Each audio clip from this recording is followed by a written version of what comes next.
va a dar una conferencia con el título Antiimperialismo y Latinoamericanismo en la década de los años 20 del siglo XX, el itinerario del Boletín Renovación y la Unión Latinoamericana. Como ya saben, es historiadora mexicana, especializada en la historia intelectual de América Latina y más recientemente en la historia cultural de las relaciones internacionales también. Alexandra realizó sus estudios de licenciatura en la Universidad de Córdoba, en Argentina, y al regresar a su país, en México, estudió en maestría y doctorado en el Centro de Estudios Históricos del Colegio de México. Se tituló en 2004 con la tesis Intelectuales, Integración e Identidad Regional, la Unión Latinoamericana y el Boletín Renovación, 1922 hasta 1930. La tesis fue dirigida por el doctor Carlos Marichal, que todos conocemos aquí, como historiador muy conocido por sus trabajos sobre finanzas, historia económica y muchas otras cosas. Publicó su tesis en el año 2009 en el Colegio de México y la Universidad de Colima. Recibió mención honorífica del Premio Pensamiento de América Leopoldo Sea en la edición de 2008-2009, otorgado por el Instituto Panamericano de Geografía y Historia. Es un organismo especializado de la Organización de los Estados Americanos. Desde el año 2004 hasta hoy es miembro del CIN y se desempeña como profesora investigadora de tiempo completo en la Universidad de Colima. Además, ha dictado cursos, una variedad de cursos de vida de posgrado en otras universidades, tanto en México como también en el extranjero. Tiene varias estancias de investigación en muchos archivos de universidades y sigue en la dirección del Seminario de Historia Intelectual siglos XIX y XX en el Colegio de México, junto con el profesor Carlos Marichal. Entonces, de sus vastas investigaciones se derivan numerosas publicaciones de libros, capítulos de libros, artículos y otras publicaciones de memorias. Dos de estos, de realidad, tenemos ahora aquí. Si se fijan un poco en la mesa allá, tenemos dos ejemplares de las publicaciones de la profesora Rita. Uno se llama Pensar el antiimperialismo, publicado por el Colegio de México junto con el profesor Carlos Marichal. La otra publicación, una monografía de Kahneman, la Unión Latinoamericana y el Boletín Renovación. Si quieren, los pueden hasta comprar después de las conferencias, que se dan cuenta muchas veces es muy difícil conseguir libros desde México, si no son del Fondo de Cultura Económica, no para nosotros muy complicado conseguir estos libros. Por esta razón pensábamos buena idea dar la oportunidad de conseguirlos si quieren. Listo. Entonces, si no de nada importante, podríamos dar una bienvenida primero y la palabra a la profesora Alexandra. Bueno, muchas gracias. ¿Hace falta realmente el micrófono o me escuchas? ¿Sí, mejor? Okay. Bueno, antes que nada agradecer a Gisela, obviamente, por la invitación para abordar este tema, que espero que les sea de interés. Según entiendo, estamos intentando o planteando establecer un convenio entre ambas instituciones para que los estudiantes sobre todo puedan beneficiarse de la movilidad académica de ambos posgrados. Yo trabajo en un doctorado en la Universidad de Colima, que es de Ciencias Sociales, pero tiene un área de Historia y es un posgrado, digamos, evaluado por CONACYT como un posgrado de calidad, está en el padrón. Así que bueno, espero que esto sirva para futuros encuentros entre alumnos y profesores de ambos lados. Antes de iniciar con la exposición, quiero aclararles que obviamente, dado que el tema que voy a tratar, el imperialismo y latinoamericanismo, es un tema tan amplio, tan vasto, que puede tratarse de distintos ángulos, que yo elegí una estrategia para la conferencia en la cual, digamos, se va a organizar la exposición en tres partes. La primera, voy a plantear un poco el debate en torno a los centenarios, este debate en el cual se habla de naciones inconclusas a partir de la perspectiva de los intelectuales para posicionarse frente a los estados nacionales. Una segunda parte que es, lo titulé Ideales Nuevos, Reformismo y Antiimperialismo, en el cual, digamos, ya vamos a centrarnos un poco más en el personaje que gira en torno a esta historia, que es José Ingenieros, que es un intelectual bastante importante. Y la tercera parte nos vamos a centrar ya en lo que podemos ver es un estudio de caso, es decir, vamos a aterrizar esta idea de antiimperialismo latinoamericanismo a partir de darles algunas características de una organización en especial que se va a llamar la Unión Latinoamericana, ¿sí? Y del Boletín Renovación, que es su órgano de difusión. Muy bien.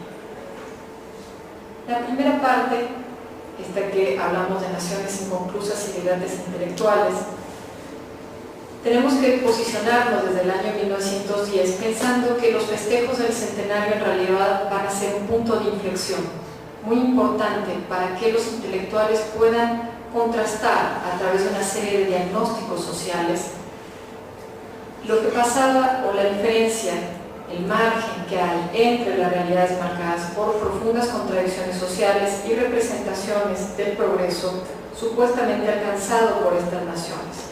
Obviamente ustedes conocen la imagen de Porfiriato en México, saben perfectamente lo que eso implicó y cómo en realidad muy poco tiempo antes de que cayera el régimen de Porfirio Díaz se dio lugar en la Ciudad de México el gran festejo del centenario, que fue realmente muy pomposo.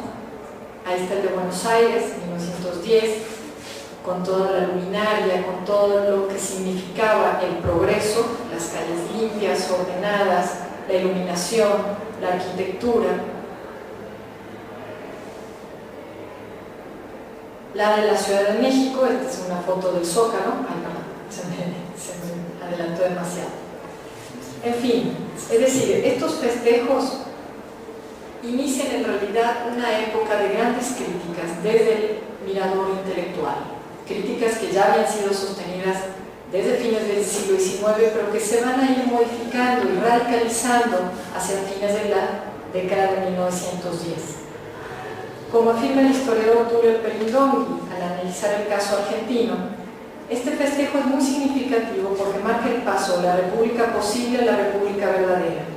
Las bases materiales que los gobernantes aseguraban haber alcanzado se encontraban en el avance de la civilización capitalista y liberal.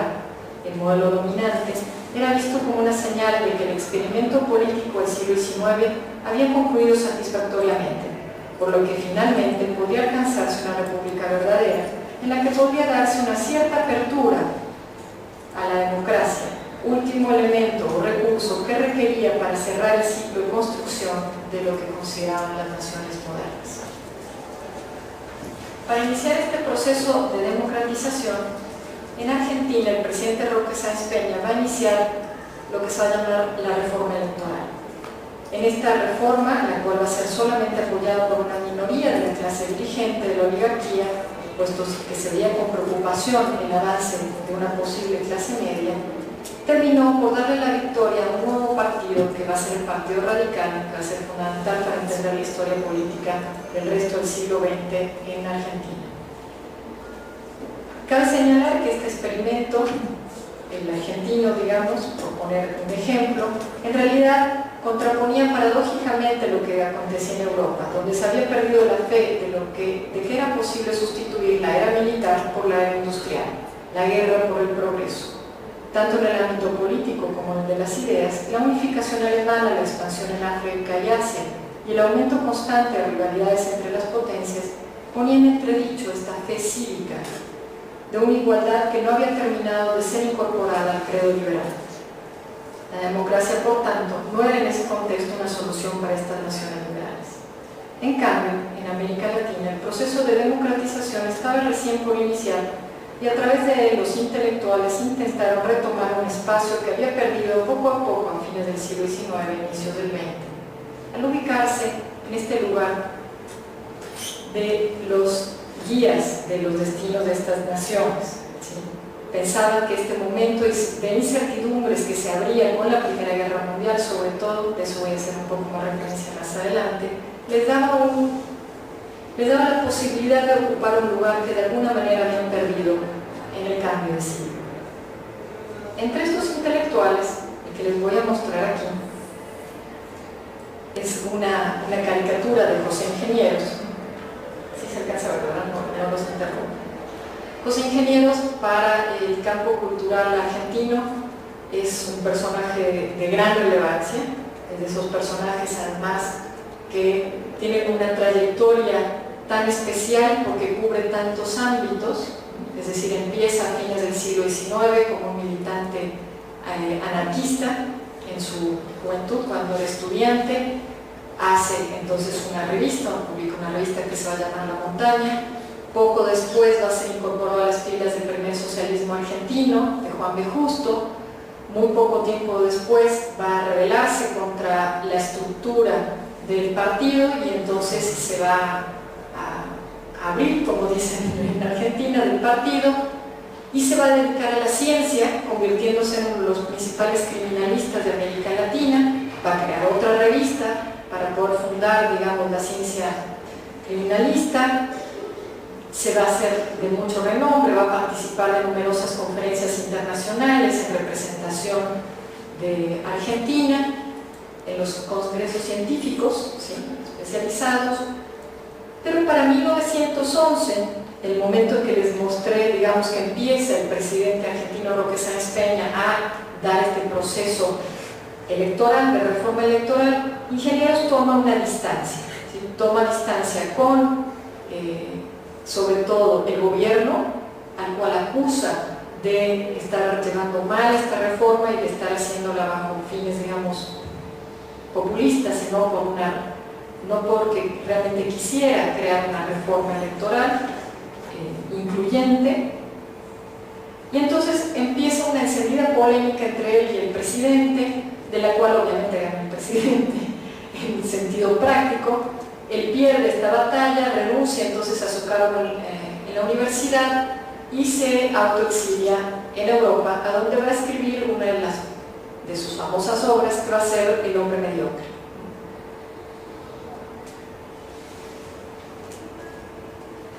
En este texto,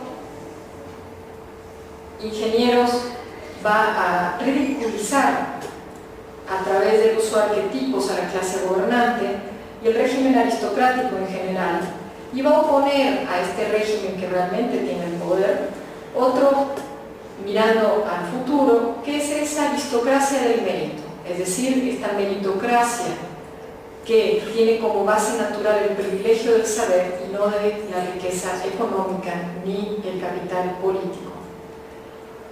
Explica cuál es la guía para esto a través de una serie de pasos en los cuales realmente va a ir sembrando en la juventud esta idea de que existe un código moral que debe ser seguido por ellos, quienes conforman como una élite idealista de moral estoica, según sus propias palabras.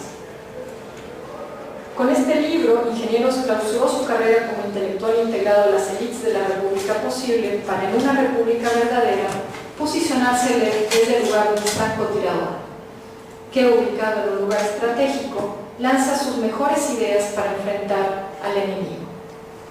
Esto se va a relacionar, obviamente, dentro del periodo con lo que va a ser el posicionamiento de los intelectuales comprometidos, posterior al caso Dreyfus en Francia, ¿sí?, es decir, de estos intelectuales que piensan que su función en la sociedad es decir las verdades que deben ser dichas en nombre de la nación, aun y cuando esto fuera en contra del Estado o del poder en turno. A través de la obra es claro que Ingenieros se dispondría a decir sus ideas desde un lugar que antes no había ocupado, el de un maestro de estas juventudes meritocráticas.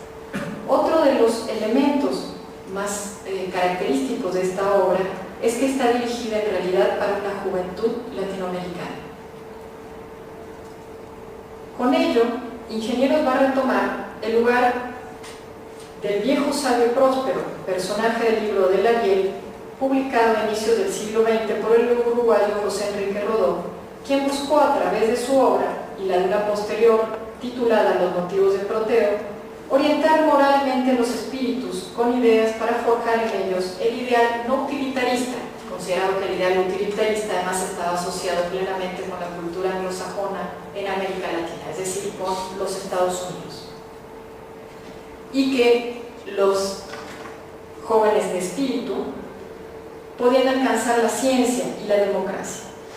Como ustedes saben, esta obra tuvo una gran difusión en América Latina, no solamente en su momento de su primera difusión, es decir, en los primeros años después de su publicación, sino que va a ser este movimiento antiimperialista y latinoamericanista de los 20, que va a hacer que esta obra vaya siendo resignificada una y otra vez por los estudiantes universitarios que la leen y que encuentran siempre en ella una justificación del por qué ellos tenían que intervenir en la sociedad de la manera en que lo hicieron.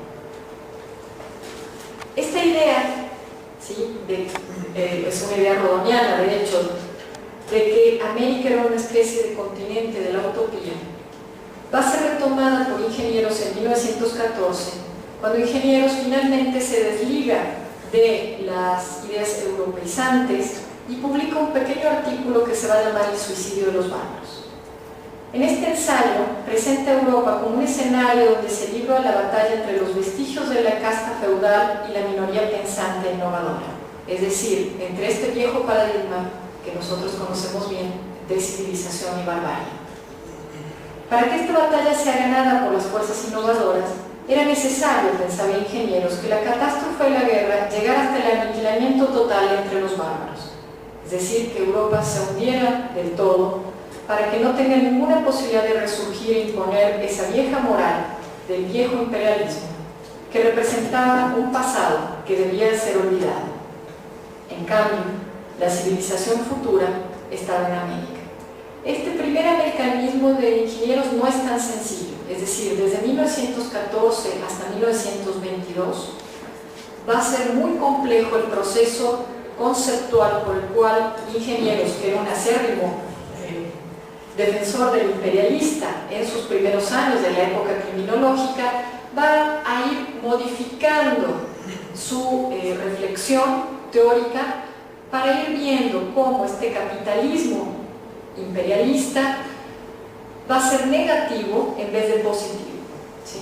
¿Cómo lo va haciendo? Porque Ingenieros es médico y como buen médico tiene una visión organicista de la sociedad, además un gran lector de todos los armonistas sociales, y entonces conocía perfectamente la obra de Le Bon, de Spencer, y lo que va a ir haciendo es va a ir modificando a través de una serie de binomios conceptuales la relación entre imperialismo, antiimperialismo, y el imperialismo va a empezar a ser visto desde este paradigma organicista como un parásito social, ¿sí?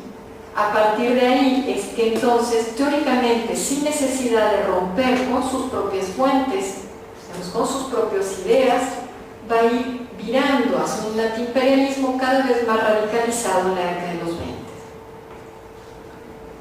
Para ello va a hacer falta, como veremos a continuación, que todo el contexto también vaya modificándose para hacerse cada vez más radicalizado. Bueno, esto era algo de las ideas de Próspero, ¿sí? Que es este personaje del viejo sabio en el Ariel de Roma. Se me quedó ahí. Las ideas de Ingenieros van a seguir modificándose, como los dije, en el transcurso de la Primera Guerra Mundial. Estas ideas se van a plasmar en numerosos escritos. Además de escribir profusamente, Ingenieros, como ya les mencioné, había sido el impulsor de varios emprendimientos periodísticos. La Montaña, revista de criminología, para la 1914 lanza otra revista que va a ser muy conocida en América Latina, que se llama la Revista de Filosofía, y al mismo tiempo lanza una gran colección popular que se va a llamar La Cultura Argentina, que va a estar dedicada a vender a bajo costo, ¿sí? Y a través de grandes tirajes las principales obras de argentinos, de todos, ¿sí? Médicos, científicos en general, literatos.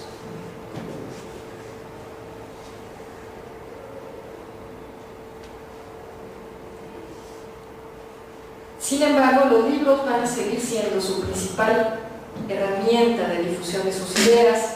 Para 1917, poco antes de lanzarse el movimiento reformista, va a escribir Hacia una moral sin dogmas.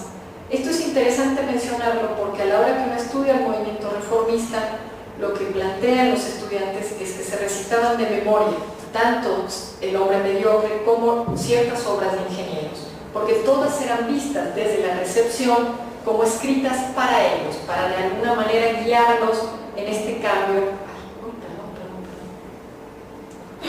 Repliqué muy fuerte. Escribe Ciencia y Filosofía, escribe Sociología Argentina, Proposiciones relativas al porvenir de la filosofía, todas en 1918, La evolución de las ideas argentinas, Las doctrinas de Amelino, Las fuerzas morales de la revolución. Ese, sobre todo para 1920, va a ayudar a que ya los jóvenes reformistas vean con cierta benevolencia o tengan un acercamiento hacia las ideas que se generaron post-revolución rusa, es decir, estas ideas que se van a considerar maximalistas, en el sentido de que buscan una renovación social sin necesariamente adscribirse por ello a los movimientos de la Tercera Internacional o adscribirse a los partidos comunistas. ¿Sí? Es muy importante, por ejemplo, la relación en el 20 entre ingenieros y el grupo Clarté de Francia, que es un grupo que recoge esta sensación posguerra de que los intelectuales deben crear una unidad internacional para poder guiar los destinos de estas naciones fracasadas. Los tiempos nuevos, Emilio Boutroux y la filosofía francesa, porque además él sigue escribiendo y se sigue escribiendo con numerosos criminalistas, es decir, él suma etapas pero jamás abandona ninguna necesariamente. Estas ideas van a influir en una nueva generación de jóvenes que nace al calor de la reforma universitaria en 1918, quienes se van a lanzar a denunciar a través de un amplio y a veces heterogéneo abanico de aspectos políticos y sociales que cuestionaban desde el régimen universitario un plan más ambicioso de reforma social que lo que había hecho los gobiernos. El discurso político se profundizó a medida que el movimiento estudiantil reformista ganó la batalla en la Universidad de Córdoba, donde tuvo origen y se fue difundiendo poco a poco en otras universidades, primero de Argentina y después de otros países de América Latina. Esto convirtió el reclamo de la reforma universitaria en un reclamo latinoamericanista, como un discurso hegemónico que fue ganando lugar y que es fundamental para entender después el marcado antiimperialismo de la década de 1920. Les quería mostrar unas imágenes. Este es de Odoro Roca, que es, digamos, si bien no es el más jovencito, pero en realidad ya estaba graduado, no es cualquier persona, ya para el movimiento de reforma había terminado su doctorado en la Sorbona, había regresado a Argentina, se dedicaba al derecho internacional y es uno de los principales autores de lo que se va a llamar el manifiesto, que aquí lo tengo, a ver si lo podemos ver. El manifiesto que es bastante conocido, que se llama el manifiesto de la Juventud Argentina de Córdoba, los hombres libres de Sudamérica. Esto es bastante poco común en Argentina, dado que hasta este momento los movimientos universitarios habían sido muy locales y habían tenido pretensiones muy intramuros, ¿sí?, de reformas muy concretas, y además la enunciación de esta Sudamérica que entienden desde México hasta Argentina, es decir, todo menos Estados Unidos, eso es considerado Sudamérica, no solamente de Colombia, digamos, Argentina, es una clara alusión a este ideario latinoamericanista que se va a ir formando poco a poco. En este movimiento entonces se van a evidenciar los componentes ideológicos de una etapa de nacionalismo latinoamericano, a partir del cual los jóvenes realizaron una crítica social en la cual se señalaban los límites del modelo de crecimiento de estas naciones. Estos jóvenes buscaron defender una posición política no partidaria, la cual Ingenieros va a aplaudir y fomentar permanentemente, es decir, no incorporada a los numerosos partidos políticos de izquierda, de centro o de derecha. Para poder tener la justificación de por qué no afiliarse a los partidos políticos, venía por dos vertientes. Una, porque los partidos políticos todos referenciaban ese mundo preguerra, ¿sí? Y dentro de esta lógica de Ingenieros, todo aquello que estaba con la preguerra estaba corrompido, y por lo tanto, ni siquiera el Partido Comunista, que sí es posguerra, digamos, porque es después, ese no entraría dentro de esa lógica, pero sí por la lógica de que los partidos políticos no les iban a permitir tener una libertad de opinión propia al grupo intelectual.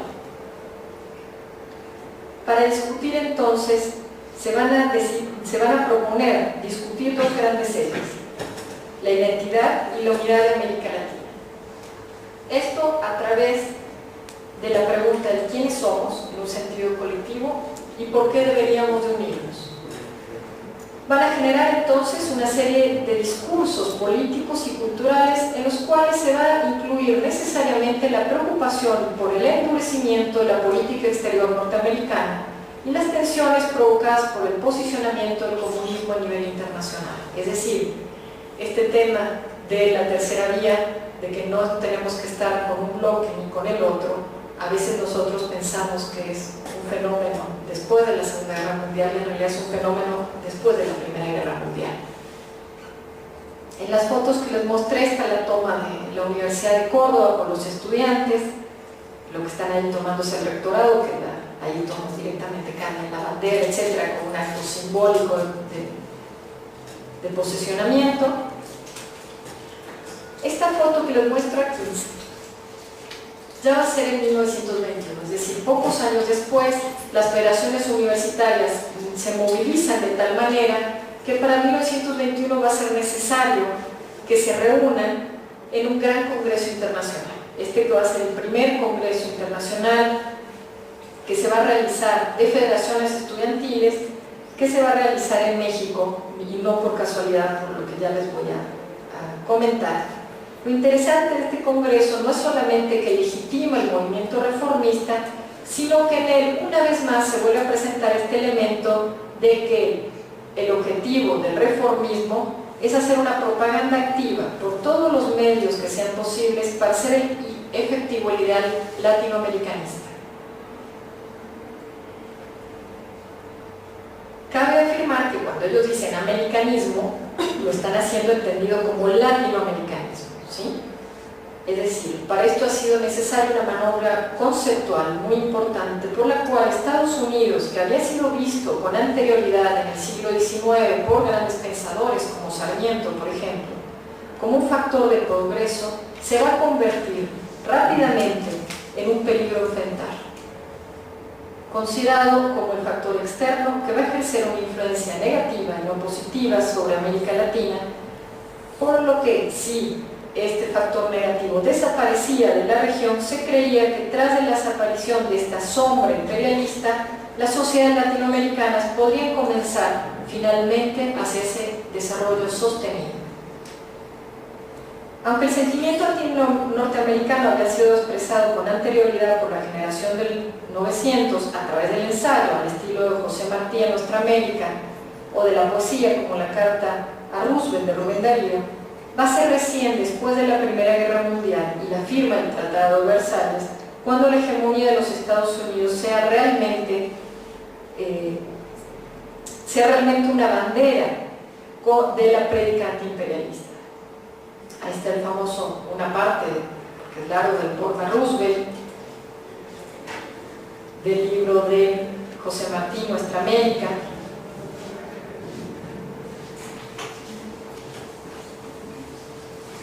No por casualidad, esta crítica, obviamente esta crítica se va a agudizar realmente después de la invasión de Nicaragua en 1926, cuando va a generar como una especie de indignación por el intervencionismo norteamericano. Pero desde 1916 en adelante vamos a encontrar una serie de textos antiimperialistas que ya están más o menos discutiendo la misma clave teórica.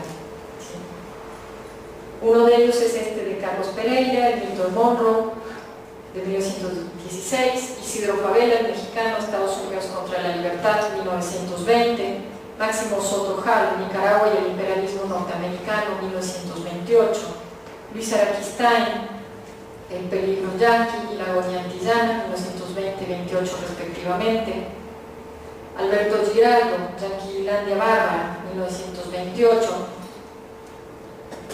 Manuel Soane, La Garra Yanqui, 1930, y Alfredo Palacios, Nuestra América y el imperialismo, 1930, por mencionar solo algunos. Realmente la cantidad de libros que se publican, sobre todo en la década del 20, sobre el tema antiimperialista es muy extensa. Incluso se ha llegado, es tanta, digamos, la cantidad de textos antiimperialistas de esta década, que se ha llegado a pensar a estos actores como una generación antiimperialista. Aunque no fueran propiamente una corriente de pensamiento homogéneo, porque puede encontrarse en él ciertas diferencias, también tienen ciertos rasgos similares. El moralismo, por ejemplo, va a ser uno de ellos, el realismo, la crítica o denuncia social, entre otros. Esta literatura de ideas, plasmada en revistas y libros, es combativa y persuasiva en sus fines y se escribe a modo de novela, ensayos, conferencias o incluso panfletos. Lo que comparte no es el formato propiamente dicho, sino el tipo de discurso moderno y modernizante, el cual se podría calificar como incendiario. En ellos, pese a sus grandes diferencias, se presenta ya un rasgo común que se va a mantener a lo largo de la década, que es importante mencionar.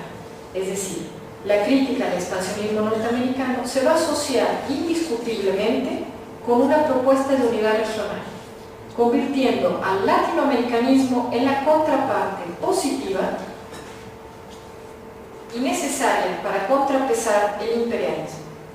Así, la reivindicación de la identidad latinoamericana durante los años de 1914 y 1930 va a tomar un nuevo rumbo y va a ganar aún más fuerza en el pensamiento de numerosos intelectuales, quienes estuvieron preocupados por dotar a los latinoamericanos de símbolos, imágenes y discursos sobre su identidad colectiva.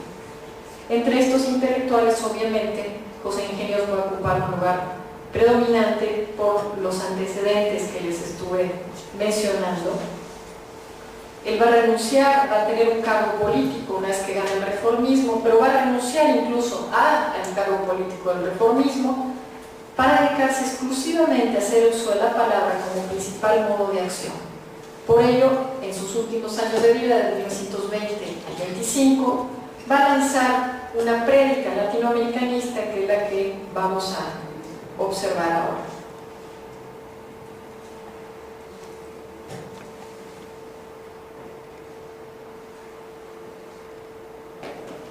Ingenieros, en 1922, va a aprovechar estratégicamente que José Vasconcelos, otro gran de los maestros llamados así por los jóvenes reformistas universitarios, va a visitar a varios países de América del Sur en un verdadero periplo dedicado a la diplomacia cultural.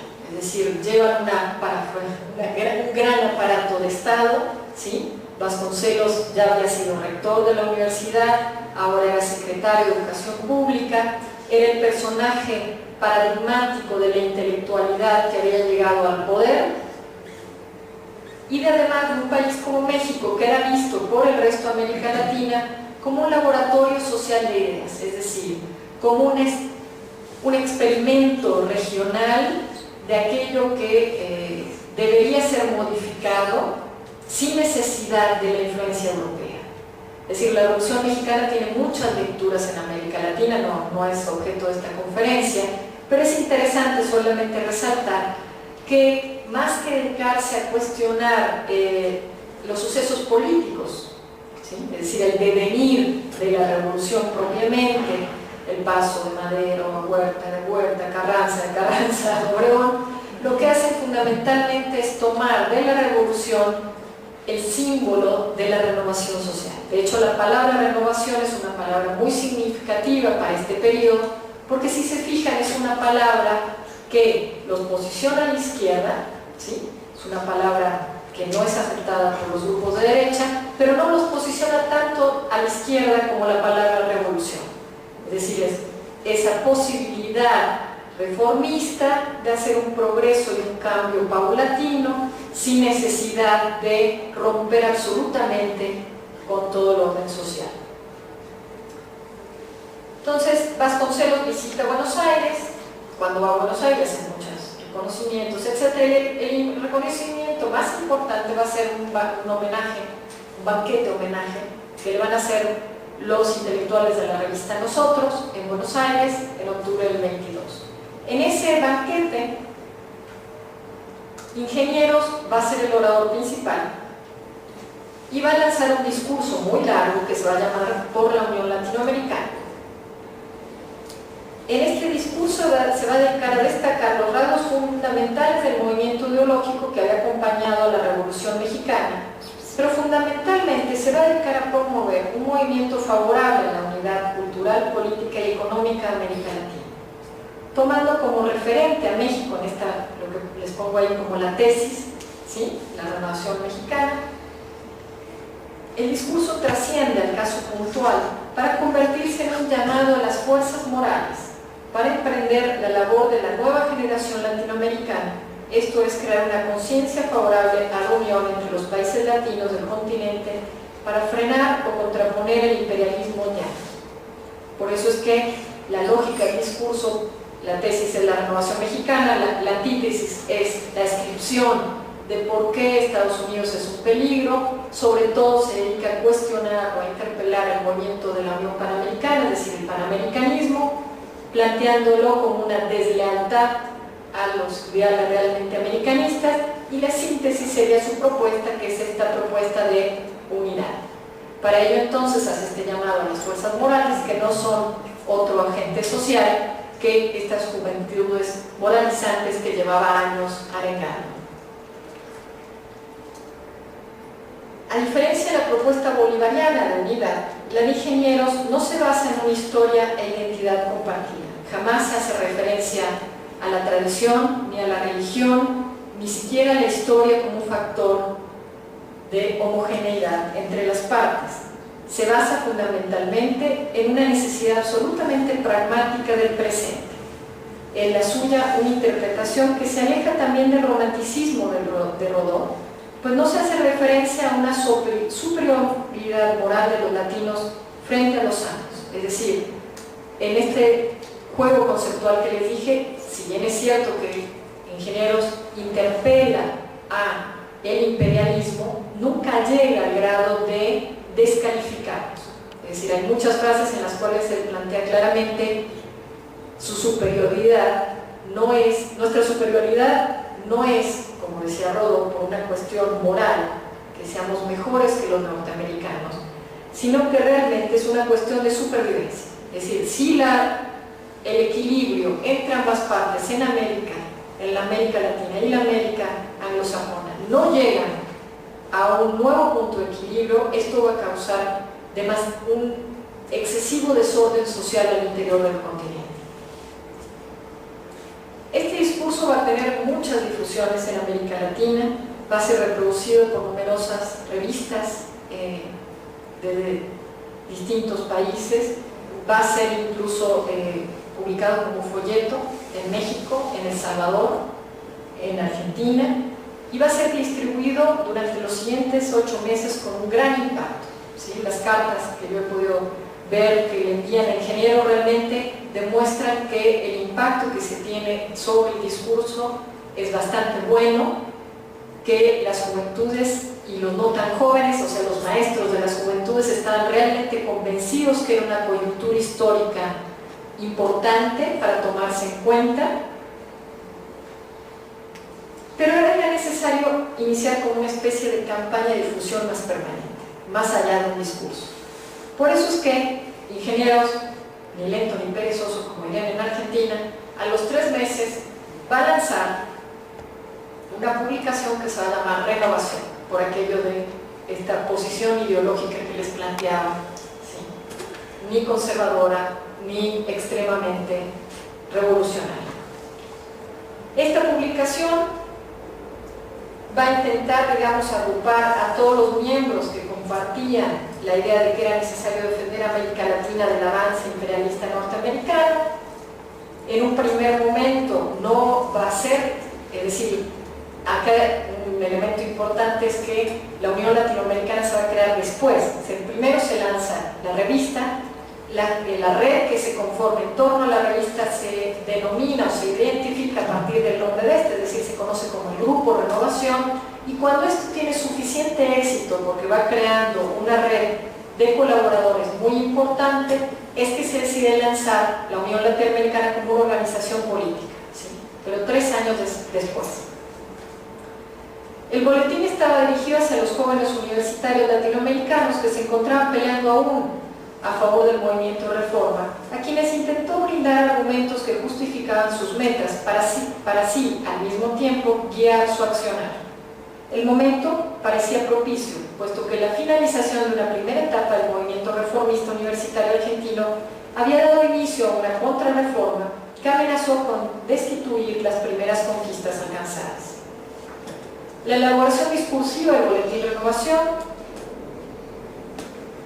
estaba a cargo de un núcleo editorial, podríamos decir, pensando en redes, ¿sí? En el cual estaba un joven estudiante que se llamaba Gabriel S. Moró, que era un estudiante de medicina, el discípulo más predilecto de ingenieros, que era Aníbal Ponce, y el propio ingeniero bajo uno de sus tantos seudónimos. Ellos asumieron la tarea de generar un determinado lenguaje visual y escrito que imprimiera cierta coherencia a la publicación para hacer de ella un vehículo de opinión de un sector particular del campo intelectual. Asimismo, debían velar por sumar permanentemente colaboradores que desde distintos puntos del continente enviaran artículos, cartas o comentarios con el fin de,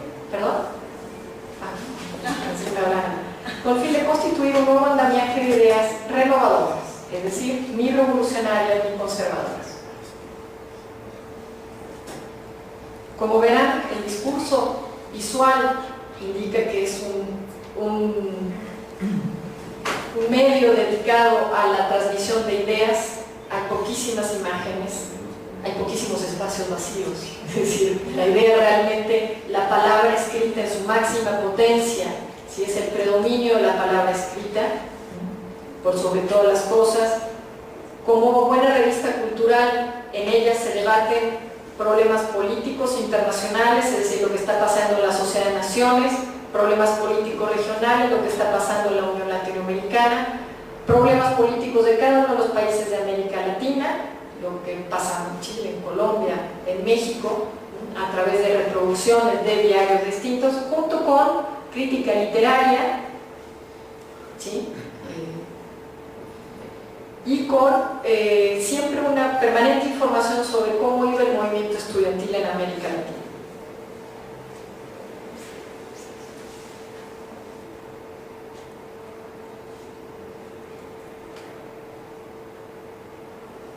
Esta es la imagen de la sección de libros y revistas, que es una imagen muy significativa, por eso está en la portada del libro. Primero porque es la única imagen que se mantiene permanente durante los 8 años de vida de esta publicación.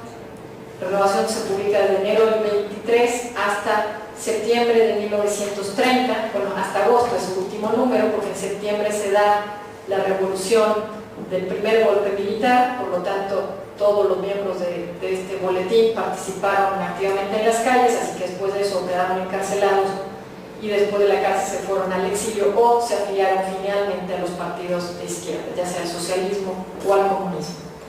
Es interesante esta imagen porque justamente plantea un poco la representación que tiene la reforma sobre la enseñanza, ¿no? Es decir, este maestro que está en su cátedra, solo, un poco desesperado porque se ve que no lo escucha, con su manzana a un costado, apoyándose sobre el conocimiento, interpelando a una serie de alumnos que están completamente dormidos o aburridos y pasmados, pero que aún mantienen, digamos, el sombrero, el bastón, digamos, como símbolo de jóvenes o qué. Entonces, si pensamos como una red, digamos, los colaboradores, en este centro entonces está este grupo editorial que en los primeros años va a estar compuesto por estos tres personajes que les mencioné. Cabe mencionar que obviamente cuando mueren ingenieros trágicamente en 1925, bueno, no trágicamente, pero sí sorpresivamente, esta primera red se desestructura por completo, sube al mando Alfredo Palacios, que es un líder del socialismo, es el primer diputado de la América Latina del socialismo a principios del siglo XX, quien tiene otra red, es decir, tiene una red que está asociada al aprismo estudiantil de los exiliados peruanos en Buenos Aires, va a ser una red mucho más afiliada hacia o más cercana al Partido Socialista. Entonces, esta primera red dura los primeros 3 años, se rompe por completo, es muy complejo porque también se rompe en 1925, 26 va a ser un año clave para América Latina por el posicionamiento a favor o en contra de la invasión de Nicaragua. Eso va a generar también una politización mayor de los grupos antiimperialistas que se van a empezar a competir de alguna manera por la legitimidad o el predominio de sus redes. En esta primera red entonces tenemos en el centro, como lo mencioné, a ellos tres. También están, digamos, grupos de la generación de ingenieros, argentinos como Alejandro Coro, Carlos Bunge, es decir, que son de gran renombre, son científicos muy importantes, literatos como Roberto Justi, Ricardo Viraldes, Arturo Orsal Quintana, Leopoldo Lugones, que era el viejo amigo de ingenieros de fines del siglo XIX, Manuel Ugarte, que había sido uno de los primeros en lanzar la prédica antiimperialista en 1912, pero el contexto no le fue favorable y entonces no tuvo realmente mayor repercusión. Ricardo Levene, que es un historiador muy importante para Argentina. También estaban de esa generación en América Latina Rufino Blanco Fombona, Pedro Enrique Sureña, Ventura García Calderón, Enrique Gay Calvo, Víctor Belaúnde, Mariano Picón Salas, además de la presencia de Vaz Ferreira, Germán Arciniegas, Belisario Porras, Vicente Martínez Cuitiño, Antonio Caso, Rafael Eleodoro Valle, Enrique José Barona y por supuesto José Vasconcelos. Entre los más jóvenes también estaban todos los reformistas argentinos, Saúl Taboada, Carlos Américo Amaya, Manuel Cruz, Héctor Rifalberdi, Arclides Jaime, Julio Noé, Gregorio Berman, Julio B. González, Carles Sancho Viamonte, Julio R. Barcos y Evan Méndez. Todos ellos, además de ser jóvenes reformistas, algo que es muy interesante, digamos, estas redes no solamente se dan dentro de la revista, es decir, son las redes de colaboración, sino que ellos, todos los que les estoy mencionando, tienen sus propias revistas y crean a su vez sus propias redes. Por lo tanto, cuando uno entra en este nivel de análisis, es casi indisociable analizar redes de revistas y redes de intelectuales.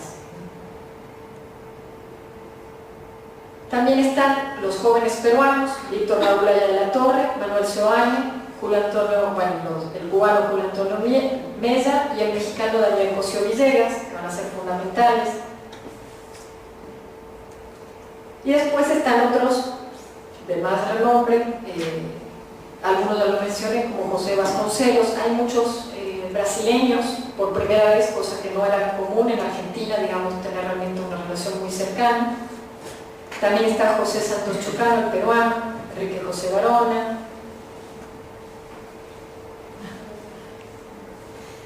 Ahí está una foto de Palacios, que era un excelente orador. Además, como diputado, tenía una labia impresionante. Sí. Era muy sencillo. Como les comenté, efectivamente, Palacios va a asumir la presidencia de la Unión desde 1925, pero a fines del 25 mueren ingenieros y entonces Palacios se queda como realmente el centro, lo que llamamos en redes el ego, a través del cual se nuclea todo el resto. Y esto va a generar grandes transformaciones en la publicación y en la red.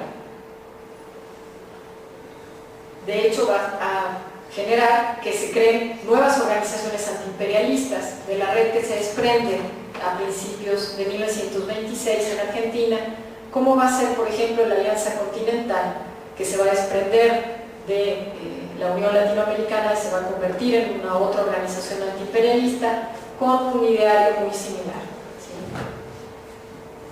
La otra organización que va a estar directamente relacionada con la Unión Latinoamericana y que en un primer momento va a estar un poco opacada, digamos, va a ser el APRA, ¿sí? Este partido que realmente en sus primeros años es la red más visible y más poderosa de latinoamericanos, no digo en América Latina porque ya saben que con ese tema que haya se pasaban temporadas en Europa, no necesariamente estaban todos en América Latina, además por el tema de las persecuciones es una red muy móvil, se está moviendo permanentemente de ciudad. Con Araya de la Torre y con sobre todo Manuel Seoane, que va a ser un exiliado aprista en Buenos Aires. Manuel Seoane directamente se va a convertir en el director de la publicación, ¿sí? Una vez que esta red se vuelve a organizar, y eso le va a dar también un giro ideológico a la publicación a través de lo que algunos van a criticar como una peruanización, ¿sí? O una aplicación de las prácticas antiimperialistas. No me voy a detener mucho en eso, en este libro sí está sumamente, digamos, desarrollado esta idea de cómo el APRA y la Unión Latinoamericana, como las dos grandes organizaciones antiimperialistas en América Latina en la década de los 20, empiezan a competir, ¿no?, por ver quién es la que guía este movimiento de unión, ¿no? Entonces, el APRA dice que la Unión Latinoamericana es su representante, digamos, su filial, su sucursal, y la Unión Latinoamericana dice a su vez que el APRA es su representante en Europa. De hecho, efectivamente en Renovación sale en la primera página representante en Europa, ¿sí?, Araya de la Torre, y entonces empieza una batalla ideológica que no va a terminar bien, porque además de 1928 a 1930 una serie de fenómenos políticos y sociales, tanto en Perú, en México como en Argentina, que van a hacer que este tipo de ideas o de utopías, podríamos decir, de la entreguerra, lleguen a su fin, ¿sí? Como les dije, en Argentina en 1928 sube nuevamente el presidente radical Irigoyen, pero esta vez las medidas que toma Irigoyen del 28 al 30 están acompañadas por una gran oposición, digamos, de parte tanto de la aristocracia como de un sector del grupo militar, es decir, hay un sector de los militares que se va a afiliar a la Unión Latinoamericana, de hecho, que va a tener, es parte de su red, aunque no se afilie como un partido, que es todos aquellos que están dedicados a impulsar la nacionalización del petróleo, que fue la creación de lo que se conoce el YPF, que es la Petrolera Nacional, ¿sí?, de Argentina, y otra parte del sector militar que se va a dedicar a apoyar a las oligarquías. Esto va a terminar obviamente en 1930 con un golpe militar que va a llevar al poder a los militares durante más de una década, ¿sí?, posteriormente. En Perú esto también se va a radicalizar, ¿sí?, va a haber mayor represión hasta que finalmente en el 32 tengan un pequeño espacio en el cual regresan todos estos exiliados apristas de Buenos Aires para fundar el Partido Aprista Peruano. En México, en el 28, ustedes saben que Vasconcelos se va a lanzar a una campaña presidencial que va a perder catastróficamente, ¿no?, ante un aparato de Estado completamente organizado para no dejarlo entrar, y por lo tanto se va a autoexiliar en Estados Unidos. Entonces, ese contexto que tuvo un inicio, o que fue una coyuntura favorable de 1918 a 1928, realmente el 28 al 30 empieza a mostrar sus signos de fatiga, ¿sí?, y en el 28, en el 30 estalla completamente. Es decir, el 30 además va a ser una década, ustedes saben, terriblemente compleja, ¿sí? América Latina va a tener que virar, digamos, hacia un interamericanismo a finales de la década para poder defenderse del peligro alemán, ¿sí?, una vez que realmente se ve como estos movimientos nacionalistas cobran fuerza, se expanden por Europa y amenazan con expandirse a todo el mundo. Entonces, estas ilusiones latinoamericanistas van a quedar bastante opacadas en la década del 30, ¿sí? Y recién van a reflotar en el 50. ¿Sí? O sea, en la década del 30 y del 40 realmente van a quedar como ideas un poco fuera de moda, ¿no? Además, acuérdense que estos intelectuales comprometidos van a afiliarse, alistarse, ¿no? Sería mejor la palabra, para defender la República en la Guerra Civil Española, es decir, se van a ir a los frentes populares, entonces van a estar ocupados en otras cosas, ¿sí? Y después todo el mundo va a estar ocupado con la Segunda Guerra Mundial, simple y llanamente. Bueno, como reflexión final, aquí a ver, déjenme ver si esto no lo van a alcanzar a ver porque está muy chiquitita la letra. Es el Consejo de la Unión Latinoamericana. Ahí está la bandera del APRA, la foto en la cual obviamente hace una alusión a lo que es América Latina, sin incluir Estados Unidos. Como reflexión final, podríamos decir que es evidente que la década de 1930 tenía un nuevo contexto internacional y regional en el cual las ilusiones de entreguerras, sus utopías, quedaron relegadas. Sin embargo, durante los decenios siguientes, el legado de la Unión Latinoamericana y renovación no habrían de desaparecer. Por una parte, una multitud de escritos y discursos políticos y culturales repitieron, a veces hasta el cansancio, durante un largo tiempo, una serie de imágenes e ideas sobre América Latina que los intelectuales vinculados con estos proyectos supieron crear. Especialmente en algunos ámbitos universitarios, el ideal unionista recreó posteriormente la utopía de que el joven, y en especial el estudiante, tenían la posibilidad e inclusive el deber ante la sociedad de cambiar el rumbo histórico de estos países. La experiencia de los intelectuales comprometidos de los años 20 fue en cierto sentido antecedente de movimientos culturales y políticos muy posteriores, especialmente a partir del estallido de la Revolución Cubana y luego de tantos movimientos progresistas de la década de 1960 que ofrecían un nuevo horizonte a las utopías latinoamericanas. Puede agregarse que los intelectuales de esa nueva época, al igual que lo habían hecho sus antecesores en los años 20, también se convirtieron en portavoces de una conciencia humanista y universal que se desplegaba más allá de las fronteras y de las nacionalidades.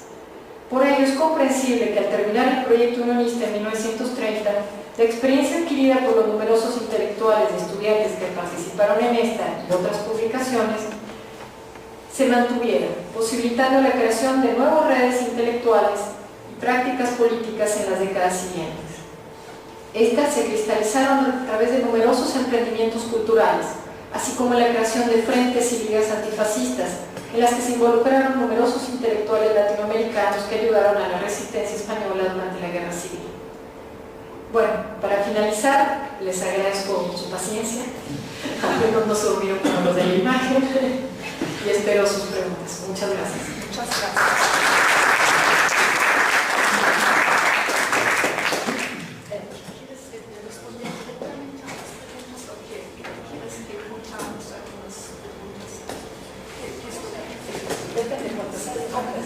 Ok, seguramente hay observaciones y preguntas. Sí, empezamos con nuestro director, profesor César.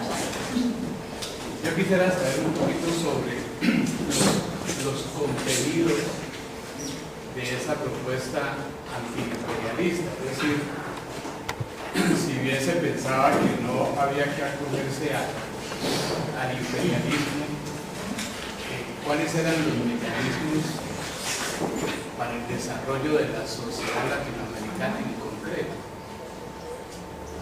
Por ejemplo, Aya partía de que el imperialismo no había sido la última etapa del capitalismo en América Latina, como Lenin decía, sino la primera etapa.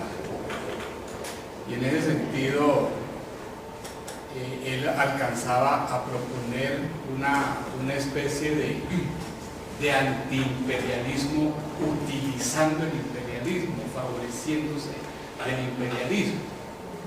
En el fondo, el antiimperialismo de Aya era un antiimperialismo muy débil, muy suave, porque estaba en oposición a un antiimperialismo mucho más radical que era el antiimperialismo del comunismo, concretamente peruano.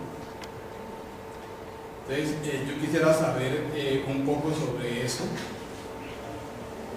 esos contenidos, si eso que llamas la tesis Renovación Mexicana, síntesis por la Unión Latinoamericana y antítesis la de lealtad del panamericanismo, eso en qué consistía realmente y en qué, cómo se reveló en documentos mucho más que desarrollaran mucho más esas hipótesis.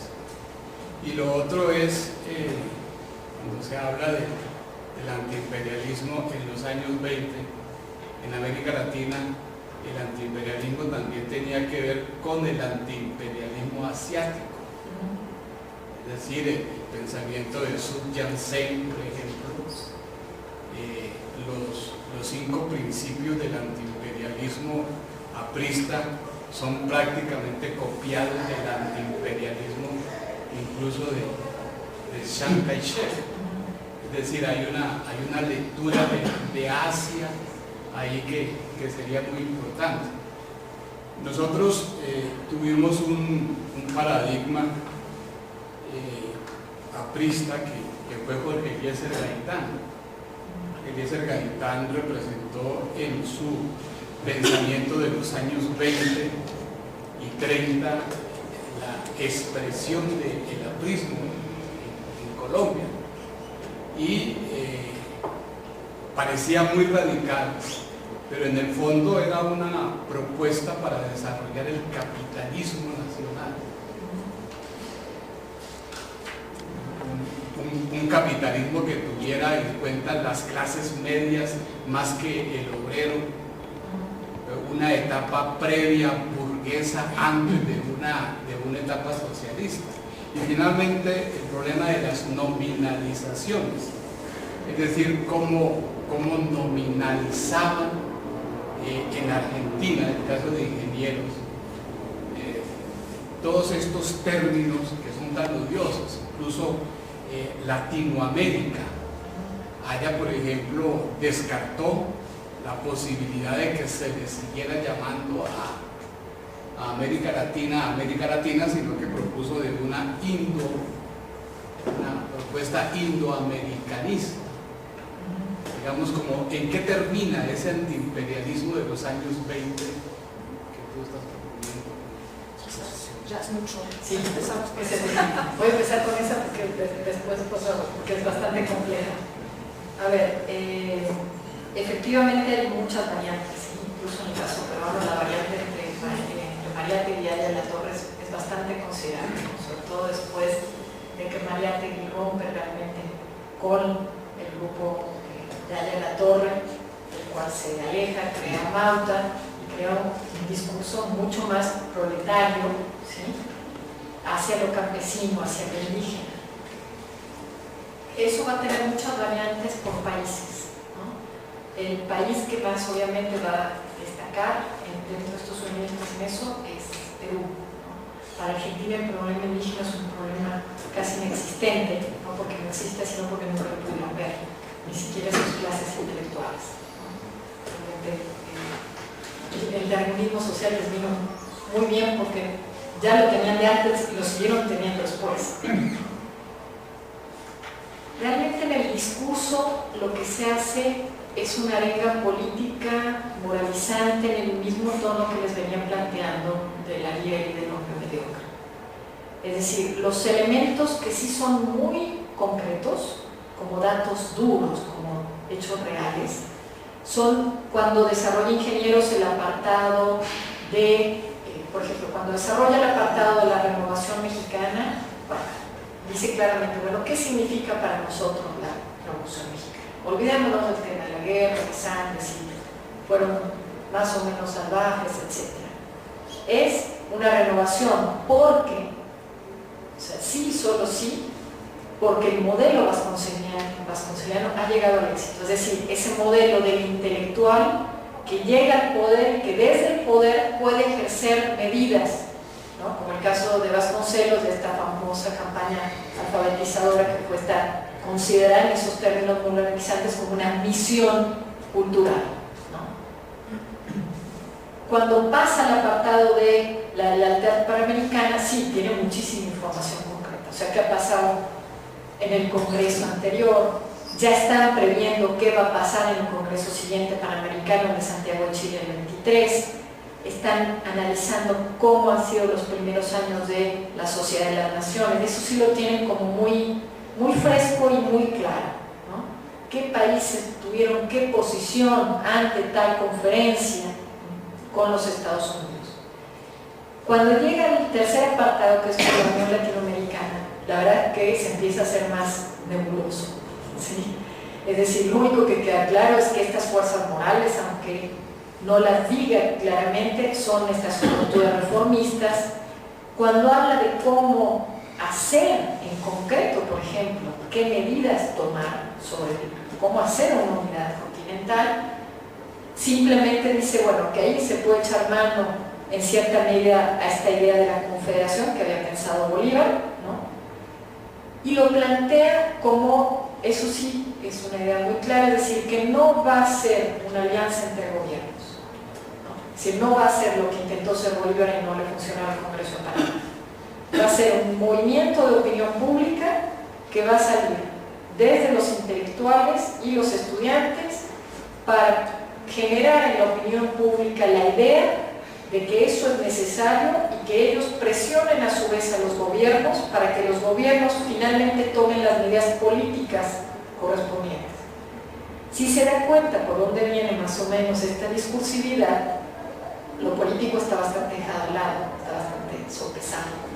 Y ni hablar de lo económico. Es decir, las economías, si bien en Renovación todo el tiempo están poniendo gráficas y números, ¿no?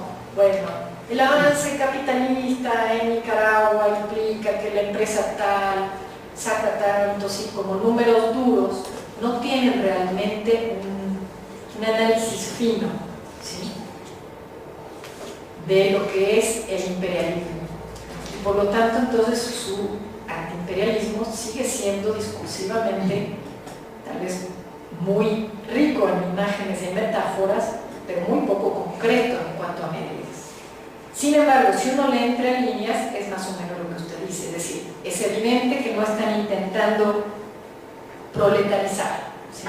Es evidente que este desarrollo nacional, si se van las empresas norteamericanas, que es lo que ellos piden, ¿sí?, van a ser, su lugar va a ser tomado por las burguesías nacionales. Y en alguna medida por el gobierno. Pero nada más. ¿Qué otro elemento más? Este tema de Oriente. Es muy interesante. En el caso de Renovación, por ejemplo, sí se habla de Sun Yat-sen, pero se habla mucho más de la Revolución Marroquí, por ejemplo, y del líder de Abdelkrim. Se convierte, extrañamente, esa parte de Oriente de repente se hace perfectamente semejante a América Latina. Es decir, cuando se habla de alguien tan distante como este líder, se lo ve, incluso se lo pone simbólicamente dentro del panteón de los revolucionarios latinoamericanos, ¿sí? Se hace una especie de filiación, ¿no?, con este Oriente rebelde, en el cual Abdelkrim es visto como un líder del antiimperialismo, y por lo tanto son semejantes a nosotros, aunque no haya realmente un conocimiento pleno de lo que es la rebelión, ¿no? Para ellos es suficiente con que se está rebelando contra una potencia. También pasa un caso similar con Tagore, con el hindú, ¿no?, que si bien tiene textos más filosóficos, más vitalistas, más esencialistas, va a llegar para ellos desde leído como una clave también de este Oriente que está despertando. De hecho, se usa mucho esa palabra, despertar de Oriente, ¿sí?, pensando en este tema de encontrar en ese Oriente que despierta aliados, ¿no?, para la lucha antiimperialista en América Latina, ¿sí? Supongo que en ese sentido la ausencia o poca presencia de China tiene un sentido. Es decir, China es aquel que realmente lleva una campaña que va a seguir, es decir, es un desarrollo progresivo y sostenido, ¿sí? Ese no lo van a tener tan en cuenta. lo de los términos. Sí, esto es una batalla conceptual. Es decir, aún en las páginas de Renovación se discute, desde el primer editorial se dice, se va a hablar de la Unión Latinoamericana y no de la Unión Hispanoamericana. ¿Por qué dicen? Porque la Unión Hispanoamericana es lo que nos ata al pasado. Es decir, todo aquello que es visto en relación con España es visto como algo negativo, como algo colonial. ¿Sí? Las filiaciones que se van a establecer en un sentido temporal van a ser con los líderes del siglo XIX. En el caso de Argentina, Sarmiento, Alberdi, es decir, con los creadores del constitucionalismo, como el caso de Alberdi, o con Sarmiento, ¿no? Que es el que realmente lleva adelante, además se hace presidente, entonces bueno, lo convierte igual que Vasconcelos en un personaje, digamos, intelectual que llega al poder. Entonces, en este, por ejemplo, en este sector antiimperialista se puede hablar, se puede encontrar la alusión a Latinoamérica o a Indoamérica.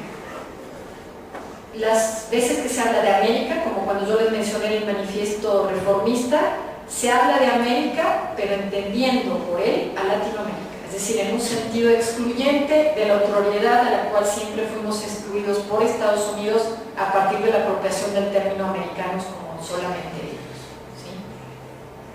¿Sí?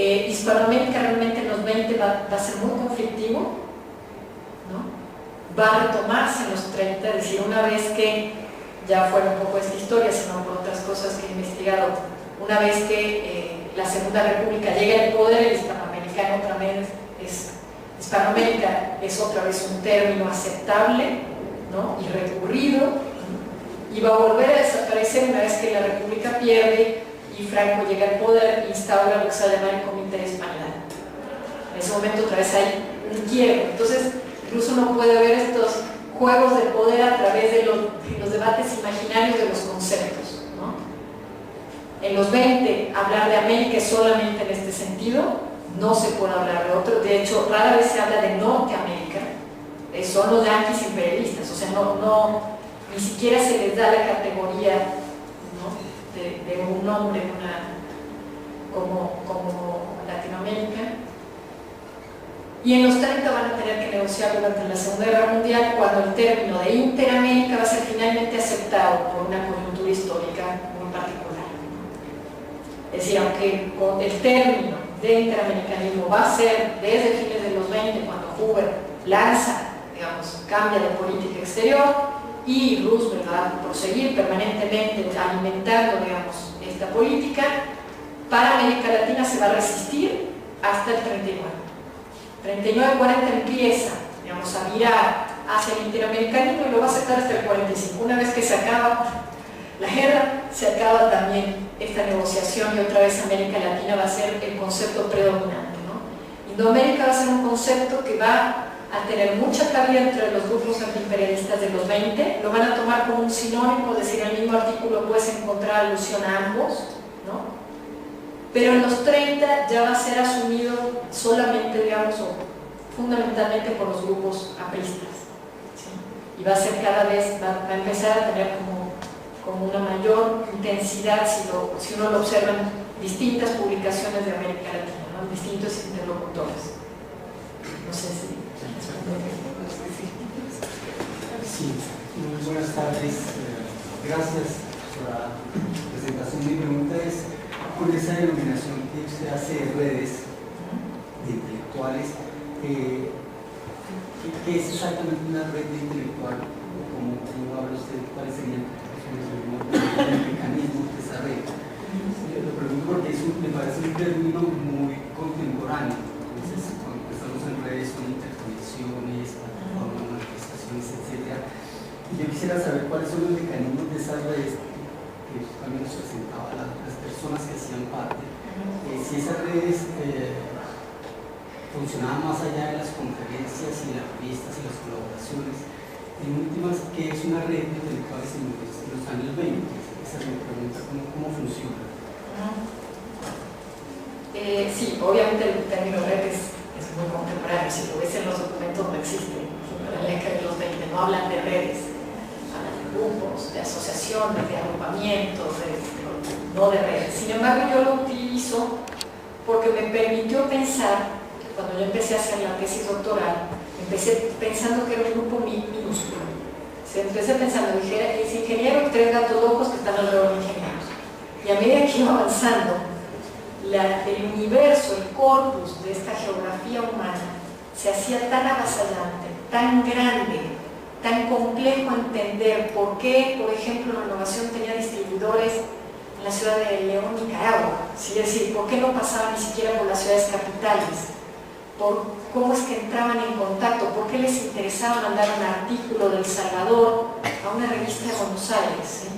Y entonces el concepto de red me ayudó, digamos, metodológicamente para pensar esta gran cantidad de actores, es decir, en ese libro moradito son más de 200 colaboradores, ¿sí? Que para el periodo de América Latina era un montón, y casi todos no eran argentinos, que para lograr mandar, recibir, publicar mes a mes, ¿no?, esa cantidad de publicaciones, necesitas pensar en redes, porque eso te lleva a pensar en elementos teóricos como la intensidad de una red, es decir, la cantidad de veces que alguien participa, por ejemplo, ¿sí?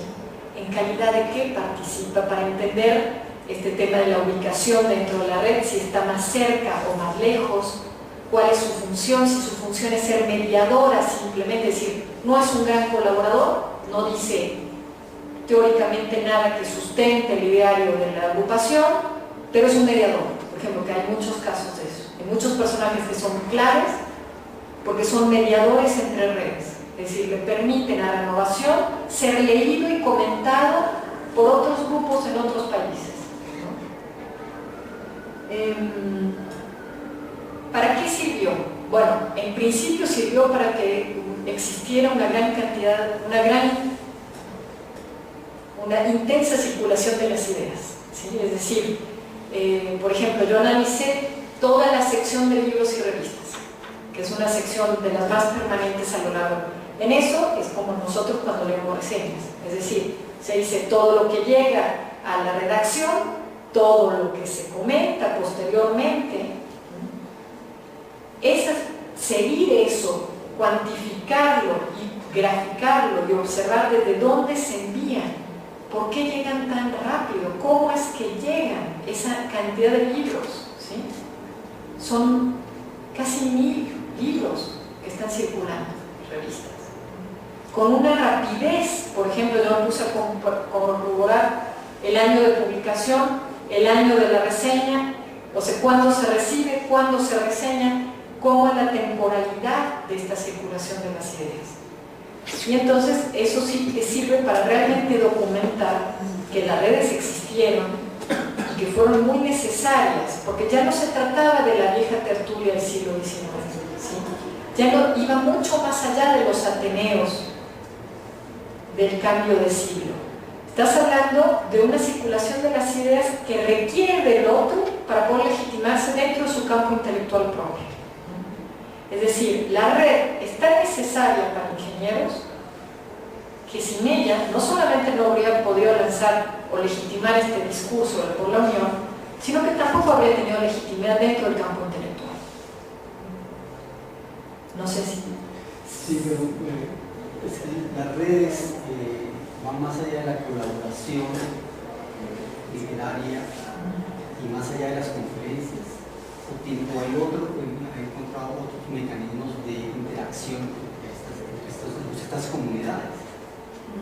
A ver, no sé si es a lo que te refieres. Por ejemplo, esta red de renovación sirvió, uno de sus mecanismos fue de presión para que los gobernantes sacaran de la cárcel a los intelectuales. Por ejemplo, lo utilizó con Aya, lo utilizó con Mariátegui, lo utilizó con Julio Antonio Meza, para ejercer presión, como la juntada de firmas que hacemos ahora, que guías y firma, yo opino, qué sé yo, y eso hace una presión. Bueno, por ejemplo, eso fue bastante utilizado, ¿sí? Y sirvió, ¿no? Es decir, esa red iba a llevar a Mariátegui a Buenos Aires, porque se murió antes, justo cuando ya iba a llegar se murió. Esa red logró que Aya de la Torre encontrara un cierto espacio, logró, ¿sí?, que Meza saliera. Entonces sí ejercía presión política, tal vez no tanto, pero sí un poco, ¿no? ¿Algún otro mecanismo? No sé, me quedé pensando. Si me acuerdo de otro, te lo digo. Alfonso. Ante todo, agradecerle por la presentación de la profesora, por traérsela para acá un momentico. Y hacia finales de los años 50 hay como una reactivación del concepto de nuevo hombre, ¿sí? Pero y me refiero no solamente, conozco el caso de las revistas peruanas mexicanas, donde realmente tienen fuerza el concepto y una reanimación de la ilusión de probablemente no debe ser de la Revolución Mexicana lo que ya no fue, sino reencarrilarla. Usted de pronto es familiar con ese fenómeno en México. Yo quiero preguntarle algo y es, yo tengo idea de que el concepto de nuevo hombre que se empieza a reactivar en los 50 y realmente gana dinamismo en todo el periodismo de izquierda en América Latina con la Revolución cubana, si hay usted ha detectado alguna influencia, o digamos no una influencia, sino que ha detectado usted respecto a la noción del nuevo hombre, o del hombre nuevo, que lo utilizan intercambiar, el español no permite eso, que viene justamente de la influencia de la Revolución la Revolución Soviética.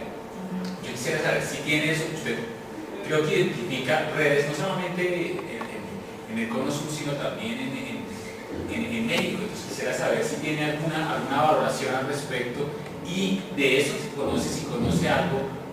Veo que maneja los preceptos morales y yo creo que el concepto de nuevo hombre es un nuevo marco moral, incluso un nuevo marco de divinidad, de masculinidad, que determina muchísimo lo que significa ser un hombre revolucionario en América Latina, ¿no? Que particularmente convierte el ámbito revolucionario en como un espacio homosocial, ¿no? Entonces no sé si puede elaborar algo sobre esto.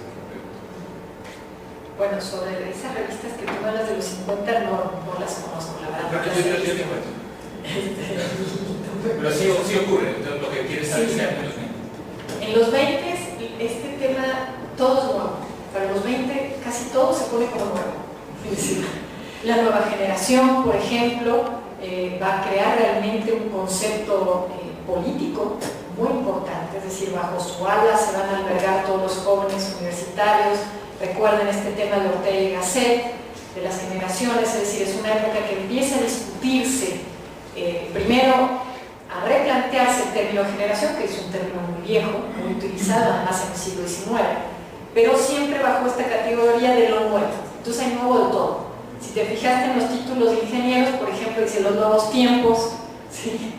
El nuevo esto, el nuevo el otro, la nueva generación, todo es vista, digamos, como nuevo a partir de este corte que ellos percibían o querían percibir de la Primera Guerra Mundial. Yo no creo que sea casual, digamos, aunque no conozco la década de los 50, todavía mi margen es 1948, así que todavía no te puedo hablar de los 50. Pero no es casual que en los 50 se vayan a reflotar muchas ideas de los 20. ¿Sí? Es decir, hay estudios, por ejemplo, no dentro de esto, pero hay estudios que te hablan de que la teoría de la CEPAL, es decir, el desarrollismo latinoamericano, tiene un fundamento o un vínculo, más que un fundamento, digamos, un vínculo en las ideas de América Latina de 1920. ¿Sí? Así que es posible que, como tú dices, digamos, este concepto del hombre nuevo, del nuevo hombre, tenga que ver primero con este principio de pensar la nueva era desde una novedad, ¿no? Y desde de un reflotar también el humanismo. Es decir, algo que no mencioné, porque no venía el caso en ese momento, digamos, es que los 30 tienen también una búsqueda incesante por reflotar el humanismo. En este sentido, y ese humanismo para el latinoamericanismo no va a ser muy positivo, porque el humanismo es visto siempre en clave cosmopolita, en clave universalista, ¿sí? Sin embargo, va a ser una de las grandes herencias también que van a perdurar hacia los 50, ¿no? Y los 60. Sí, muchas gracias por la presentación suya, que ha sido muy útil para mí. Quería hacer una pregunta muy puntual. Tiene que ver con variante. Primero,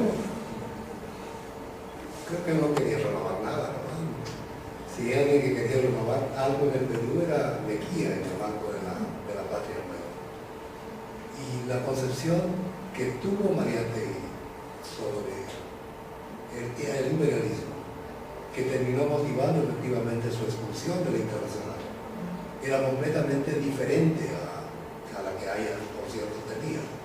Y lo que quisiera saber es, en el cuadro que usted nos ha presentado, ¿hay algún lugar para Mariátegui? ¿Hay algún equivalente de Mariátegui en el resto de América Latina? A mí me parece que la postura de él es absolutamente original. Y no soy yo quien lo dice, ¿no? Lo digo su compañero Taricó. Sí, no, yo creo que no hay nada similar, por lo menos no en la época realmente. Además, Mariátegui tiene un desarrollo en la década de los 20 sumamente interesante, ¿no? Es decir, cómo pasa desde su regreso de ver las vanguardias futuristas en Italia a incorporarse a la prensa, cómo después se va asociando el movimiento estudiantil, y después cómo, digamos, mantiene esta influencia junto con la de la Torre sobre los otros estudiantes peruanos, y cómo después esto quiebra. ¿Sí? No me acuerdo si era entre el 27 y el 28, no me acuerdo exactamente, quiebra realmente, fractura, digamos, a este grupo peruano de jóvenes peruanos. Por ejemplo, en el caso de Renovación, todo ese trayecto se nota muy claramente, ¿no? Porque Mariátegui pasa a ser un colaborador asiduo, o si no es un colaborador asiduo, es al menos un referente permanente, ¿sí? Es decir, es citado textual o no textualmente, al hacer referencia de las grandes personalidades en América Latina. Y posteriormente, en el 28, aunque Manuel Seoane es peruano, aunque él se escribe personalmente con Mariátegui, no puede publicarlo más en Renovación. Es decir, lo empiezan a ir dejando de lado. Amaunt en sus primeros números tiene canje con Renovación, y en los últimos números, es decir, a medida que se va acercando esta conferencia en Buenos Aires, Mariátegui ya va a ser recuperado, pero no por este grupo peruano, ¿sí?, que está cooptando, digamos, como Renovación, sino sintomáticamente por el grupo más viejo de la élite porteña, es decir, el grupo de la generación del 900 de ingenieros, que él ya está muerto, digamos, los que confabulan la idea de que ya habían juntado los fondos, de que iba a trabajar, etc. Mariátegui en Buenos Aires va a estar en torno a Samuel Gulsberg, nunca me acuerdo, perdón, exactamente dónde va en su nombre, que es un trentero electoralista, ¿sí? Pero no creo que haya un caso similar realmente a la Mariátegui. Como ya estamos a preguntas muy puntuales, voy a aprovechar una muy breve. Es que yo no tenía idea del panteón de los intelectuales que trabajaban con esta revista, y estoy muy sorprendida de la cantidad de intelectuales de la época que se metió con la revista Renovación. Y mirando a este grupo también llama mucho la atención la diversidad ideológica, compartan un cierto anti-Estados Unidos o anti-yaquismo, pero detrás de esto hay posturas realmente tan diversas que a mí personalmente no me da demasiada sorpresa que de eso no podía salir un proyecto muy claro en cuanto a qué vamos a hacer. Pero mi pregunta apunta a algo muy particular, y espero que es una pregunta que no te moleste demasiado. Es que Vasconcelos, entonces allá está en los años 20, en la Revolución Mexicana, muy importante, ¿no?, en la educación pública, abriendo espacios allá, etcétera, etcétera. Y en los años 40 edita una revista, es editor de una revista financiada por la embajada alemana, pro-nazi y muy racista. Entonces, que sea todavía anti-estadounidense no me sorprende para nada, ¿no? Pero es la pregunta que ya levanté varias veces y nunca encontré una respuesta. ¿Tú me puedes explicar un poco esta trayectoria de Vasconcelos y cómo cabe eso dentro de este universo del pensamiento latinoamericanismo o no tiene nada que ver esta viraje en los 40 de Vasconcelos. A ver, voy a empezar por el final. Así como Vasconcelos se hace, digamos, pro-fascista, hay otros intelectuales de los 20 que se hacen pro-fascistas. No va a ser el único. Lugones, sí, Lugones es uno de ellos. Obviamente. Pero ya sabes cómo terminó Lugones, no se suicidó. Entonces, se suicidó públicamente, además un bochorno, digamos. No van a ser la mayoría, realmente van a ser los menos, son los casos más atípicos, ¿sí? Sí. De trayectoria que podemos ver, qué pasa antes y qué pasa después. La mayoría de estos intelectuales antiimperialistas en los 30 se hacen pro-república totalmente, van a los frentes populares y siguen siendo antiimperialistas, pero están más preocupados por ser antifascistas. Sí, ¿Sí? totalmente. Sí. Esa es la gran mayoría. Sí. En el caso de Vasconcelos, bueno, Vasconcelos es un tipo muy complejo, ¿no? Es un tipo muy complejo entre la intelectualidad. No soy especialista en él, porque además yo lo sigo en los 20, ya en los 30 se me empieza a escapar. Lo único que te podría decir es que para Vasconcelos lo que fue clave fue la derrota electoral. Es decir, todo lo que uno lee de Vasconcelos antes de y después de tiene que ser leído a partir de esa fractura con el poder, ¿no? No solamente porque fracasa estrepitosamente cuando él, no sé por qué extraña razón, realmente pensó que iba a ganar, digamos, considerando el contexto, era algún tipo de expectativas entre Calles y Obregón, digamos, con los grandes generales y meterse ahí en el medio y pretender que él iba a ganar, era bastante audaz. Sin embargo, realmente lo vivió como una ofensa, no solamente contra el gobierno, es decir, Vasconcelos es otro de los que se exilia de las revistas después de esto, ¿sí?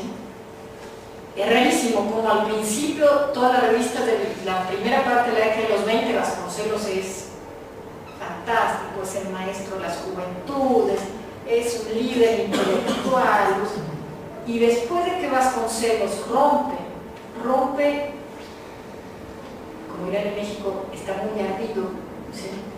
Entonces empieza a despotricar frente a todos y a todo, ¿sí? Un poco descontroladamente. Eso va a hacer incluso que cuando se autoexilia en Estados Unidos rompa relaciones en correspondencia con grandes, digamos, personajes cercanos como Alfonso Reyes, ¿no? Que todavía encuentras cartas que a principios de los 30 como que le están intentando decir, bueno, vete, afloja un poco, no es para tanto, tienes que tomar esta postura, aquella, y Vasconcelos, no, incluso Vasconcelos escribe todas sus autobiografías, sus memorias, pero desde ese punto de lo ardido, y entonces en sus memorias mete a todos los del anteno de la juventud, y los mete con una clasificación que para ellos no va a ser conveniente, ¿sí? Y eso lo va a ir aislando mucho, ¿no? Eso es lo único que está muy importante. Gracias. Sí. Pues quería preguntarle de pronto si podría explicar un poco más la relación de este grupo con la Liga Antiimperialista de las Américas, porque yo veo alguna coincidencia entre algunos de sus integrantes, por ejemplo, Julio Antonio Mella, incluso el mismo Raúl Aya de la Torre, que fue, digamos, esta organización fue impulsada pues, por la CONICET y coincide también con algunos de los retos que usted mencionaba, y es la incorporación de la vanguardia juvenil y artística a este proyecto antiimperialista inscrito dentro de la Liga de la CONICET. Sí, tiene que ver y no tiene que ver, ¿no? Es decir, discursivamente tienen un discurso muy similar, ¿sí?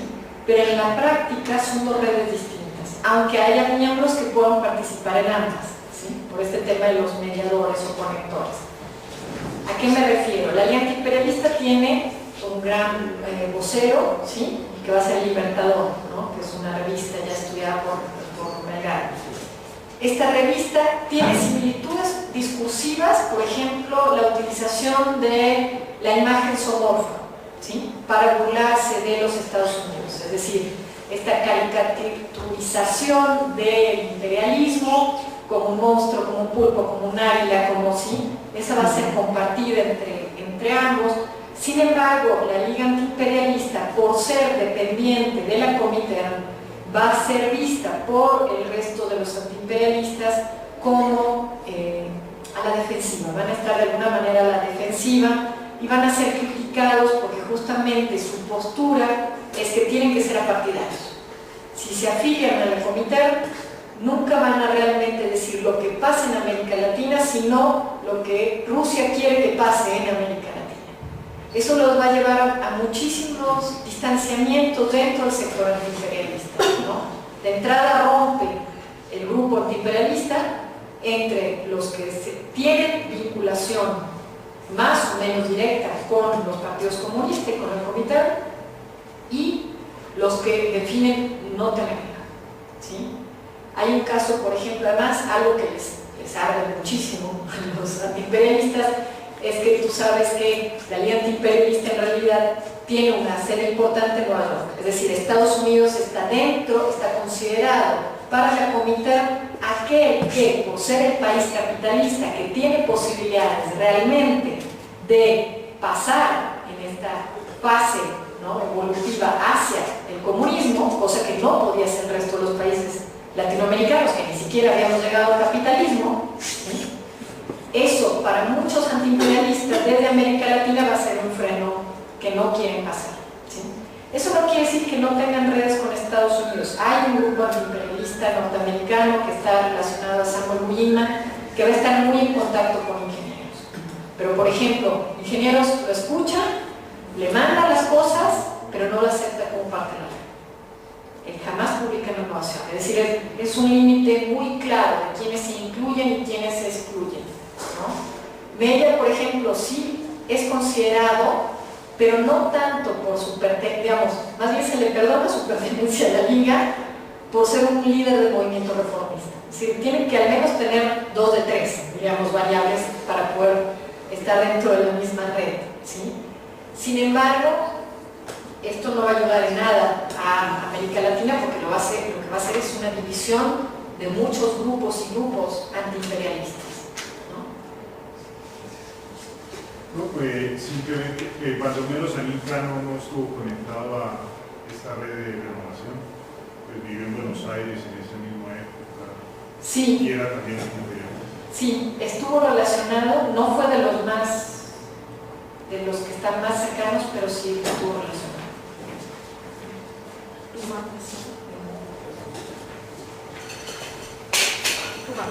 Sí, no, tengo 2 preguntas concretas. La primera es que, digamos, bueno, se ha dicho que en los 30 es como un poco más difícil el conocimiento, pero sin embargo me causa un poco de inquietud que cuando revisábamos con la profesora Gisela todo esto de los acuerdos de intervención y bueno, el gobierno de Rusia, si estos intelectuales antiimperialistas tuvieron algo que ver en la conformación de todos los acuerdos que van a ocurrir entre los años 30 y los años 40. Y la segunda es que me causa un poquito de como una inquietud de que sea tan concentrado el núcleo de estos antiimperialistas en la parte sur de América, bueno, con México, pero digamos en que queda de pronto el Caribe, Cuba, Nicaragua, todos estos países que están viviendo pues el imperialismo de manera más efectiva, ¿sí?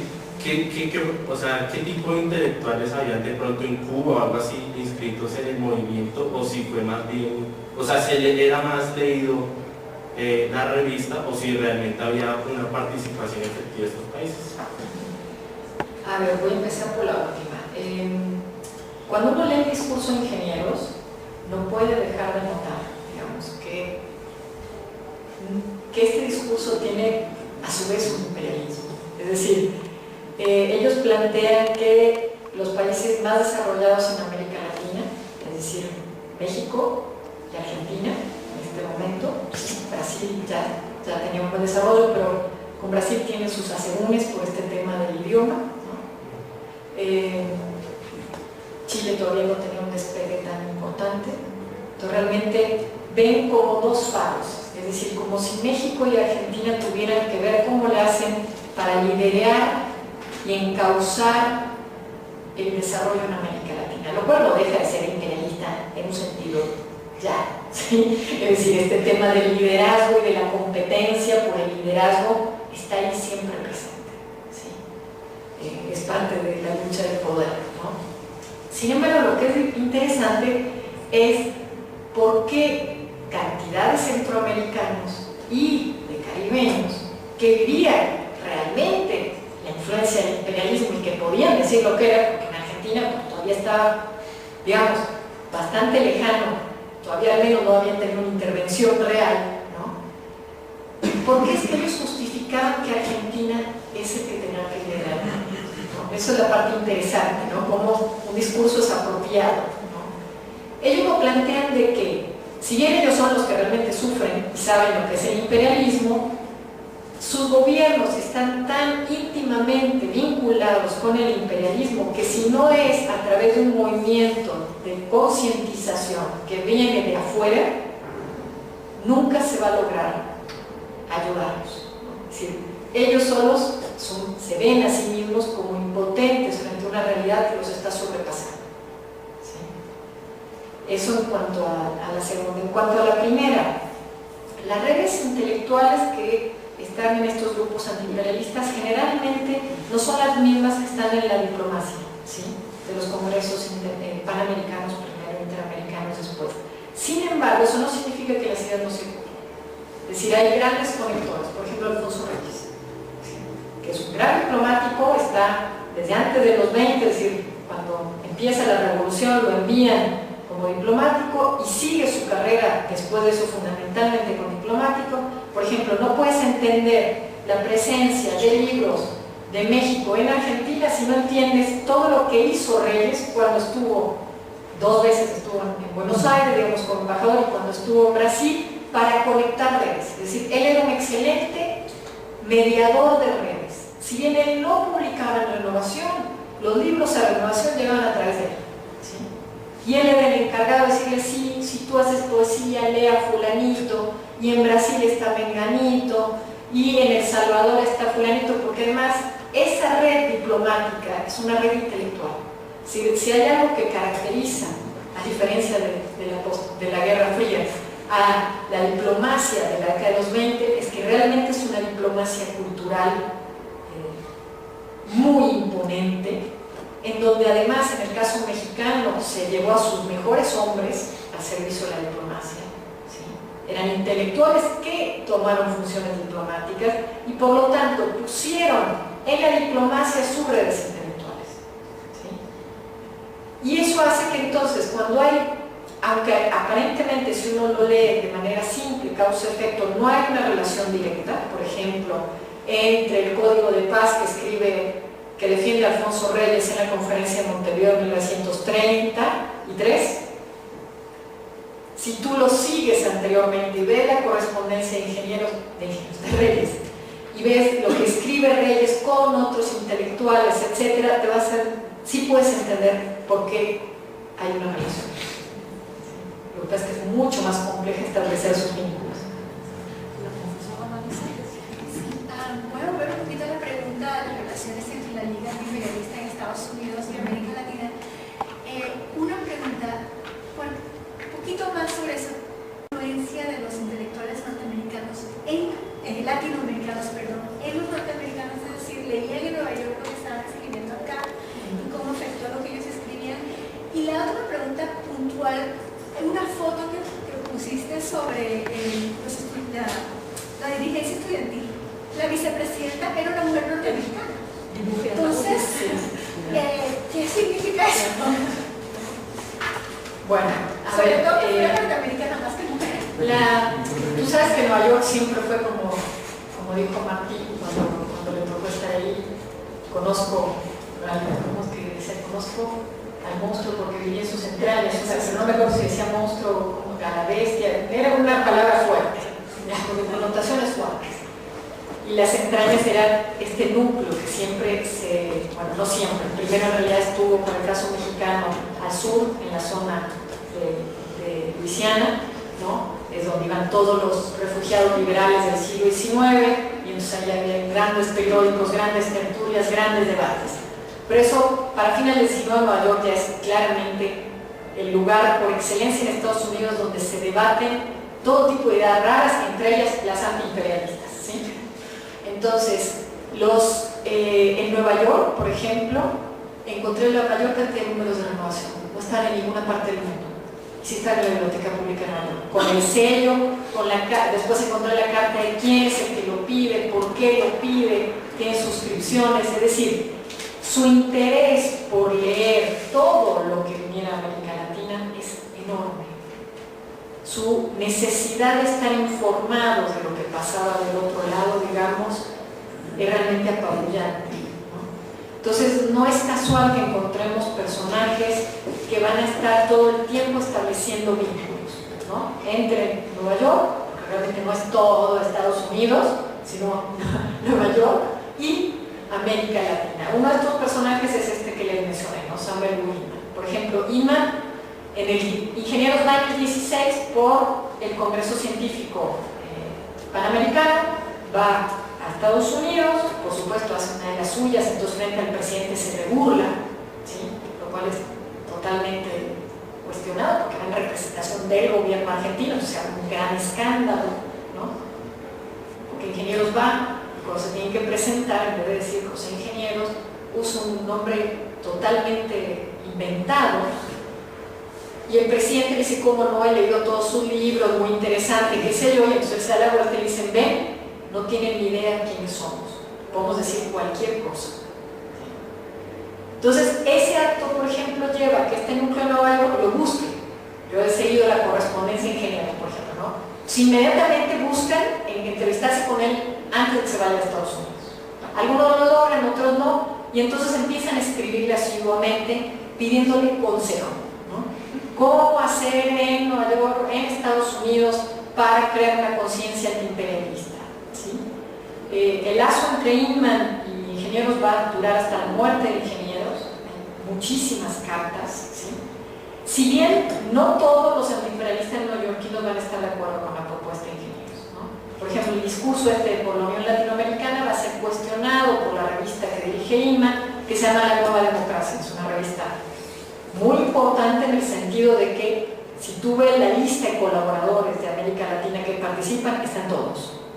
¿Sí? Realmente, digo, sobre todo los ya consagrados, tal vez los más jovencitos no, pero sí los más consagrados publican todos. ¿Sí? Publica Reyes, publica Mistral, ¿sí?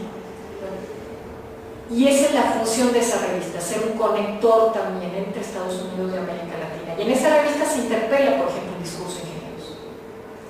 Y dicen que no.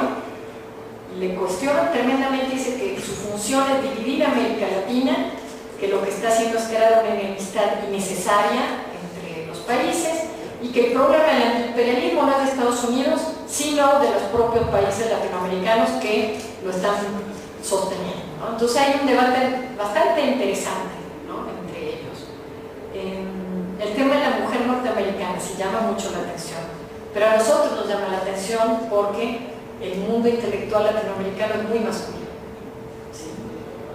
En esa época hasta bastante reciente. Entonces, sin embargo, si uno ve al revés, desde Estados Unidos, las conferencias, no sé si a ti te pasa, Gisela, van muchas mujeres, sobre todo cuando lo que se está hablando es de educación. Yo no sé, claro, yo no he revisado conferencias económicas, por ejemplo, no te puedo decir si hay mujeres.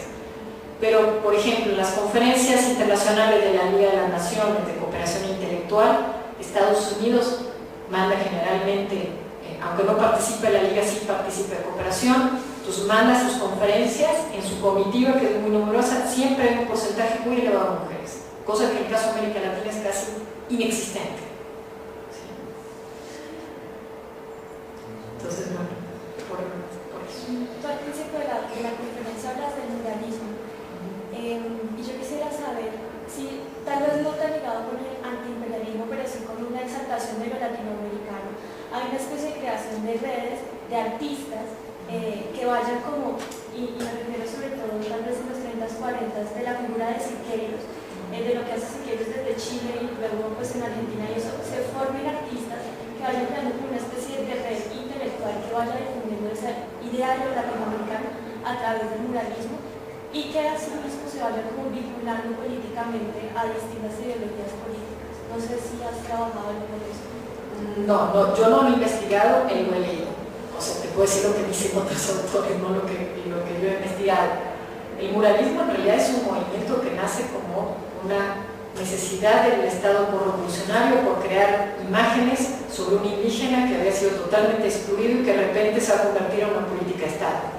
¿Sí? Es decir, el indigenismo es una creación del Estado revolucionario que empieza en los fines de los 10, toma auge en los 20 y sigue en los 30. Diego Rivera, son pagados por el Estado, se crea un instituto, se le da apoyo, se le financia, se crean los espacios para que ellos armen los grandes murales en lugares muy estratégicos del gobierno, además, no los crean en cualquier lugar, ¿sí? Estas redes se vinculan, pero no son necesariamente con este grupo, sino con el otro grupo, porque por ejemplo en el caso de Siqueiros y Diego Rivera y Frida Kahlo se afilian al Partido Comunista, ¿sí?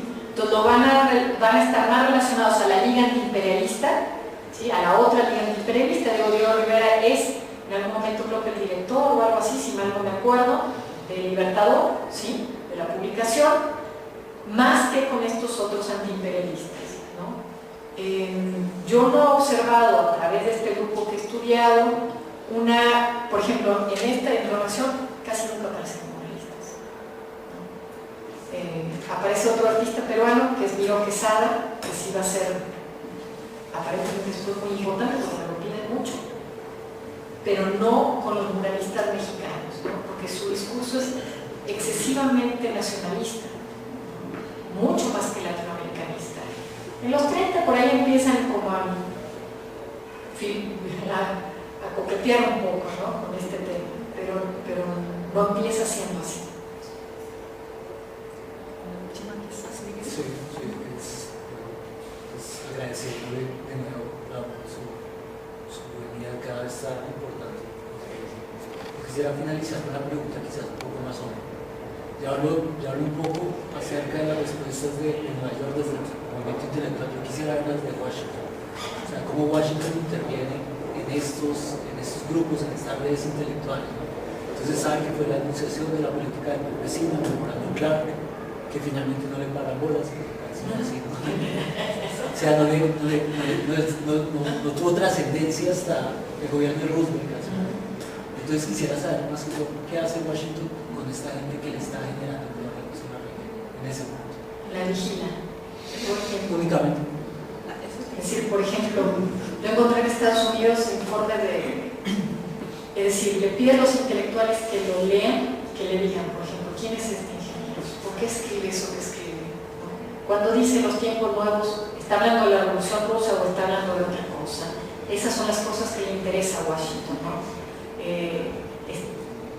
Hay una cita que tengo en la primera parte del libro en donde un tal Haring informa, parece que realmente es como un informe oficial, ¿no? Que dice, bueno, el ingeniero realmente es un personaje fundamental para entender el antiimperialismo en América Latina, tuvo una influencia en la juventud universitaria muy importante, como diciendo, claro, como ya se había muerto el 25, les causó menos problemas, pero diciendo, observen qué es lo que pasa con estos grupos, porque pueden ser peligrosos, ¿sí? De hecho, digo, yo no sé tanto como Gisela de Huber y eso, pero por ejemplo, cuando Huber hace esta famosa visita, es que va por América Latina, hace como la primera visita en pro de esta nueva era de amistad, en Buenos Aires pone bombas, es decir, es una situación álgida, porque, y en Buenos Aires le ponen bombas y Renovación aplaude, dice qué bueno que le pusieron bombas, qué barbaridad, cómo se le ocurre venir a Buenos Aires y pretender que después de todo lo que hizo somos todos cuates, bueno, no use cuates, es muy mexicano, somos todos amigos y aquí no pasó nada, ¿no? Dicen primero que saquen a los marines de todas partes, después que saquen a las compañías bananeras, digamos, a la United Fruit, y después hablamos, ¿no? Entonces, siempre es visto con mucho recelo, y de hecho, para mí va a ser una de las causas de por qué realmente recién hasta Roosevelt y hasta que América Latina ve con peligro lo que está pasando en Europa, que empiezan a aflojar un poco con esta resistencia, ¿sí? porque no va a ser fácil. Tú ves de Hoover a Hoover, pasa mucho tiempo. ¿Sí? Todo el mundo de hecho cree que la política la lanza Roosevelt, y en realidad se lanzó antes. Inclusive el memorando fue de Coolidge, ¿Sí? era de Calvin Coolidge, era Hoover, pero es la presidencia de Hoover, ¿no? Sí. El inicio de Hoover, si mal no me acuerdo. Y sin embargo, ahí pasa completa. Hay otro intelectual norteamericano muy famoso que se llama Waldo Frank, ¿no? Que también intenta hacer vínculos, etcétera, va por los países latinoamericanos, da conferencias y lo tienen con memorias, o sea, agarradito de pinzas, ¿no? Todo el tiempo, bueno, a ver, vamos a ver qué es lo que quieren estos intelectuales norteamericanos con nosotros, ¿no? Él hace, por ejemplo, hace varios libros sobre América Latina y no tienen una buena crítica en la Alexander, ¿no? Porque dicen, bueno, ¿cómo hablan de nosotros si realmente no nos conocen? Entonces, la resistencia es muy fuerte, ¿no? Y de Washington lo que hacen es observarlos muy bien. Muchas gracias por su asistencia.